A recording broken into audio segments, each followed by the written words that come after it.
غزوہ خیبر کے موقع پر امام الانبیاء صلی اللہ تعالیٰ علیہ وسلم حضور کے سامنے جب خیبر فتح ہوا، حضور کے سامنے بکری کے گوشت بھنا ہوا رکھا گیا۔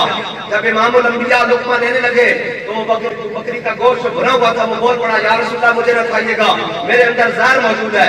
امام الانبیاء نے وہ لقمہ رکھ دیا۔ حضور کے سامنے صحابی بیٹھے ہیں، حضرت بشر بن معروف ایسے سامنے دسترخوان پر بیٹھے ہیں۔ حضور نے لقمہ ایسے رکھ دیا، لیکن حضرت بشر بن معروف نے لقمہ منہ میں ڈال لیا، اور جب ان تک پتہ لگا کہ یہاں اس میں زہر ہے تو انہوں نے لقمہ باہر نہیں نکالا، اسی وقت تڑپنے لگ پڑے۔ زہر اتنا شدید تھا کہ آپ کے پورے جسم میں سرایت کر گیا۔ اس وقت جہاں کنی کے عالم میں آگے تڑپے رقص بسمل ایسے تڑپنے لگ پڑے۔ صحابہ نے کہا جب آپ کو پتہ لگ گیا کہ اس میں زہر ہے، آپ نے لقمہ باہر کیوں نہیں نکالا؟ یہ سنیے، یہ بارگاہ رسالت ہے۔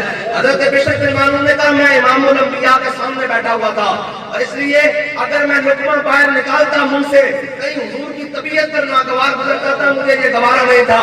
بشر بن معروف اپنی جان تو دے سکتا ہے، لیکن یہ نہیں ہو سکتا کہ بھولے نہ مرتے مرتے آداب تو جانا، جو سر نے ساتھ چھوڑا تو سجدے کیے نظر۔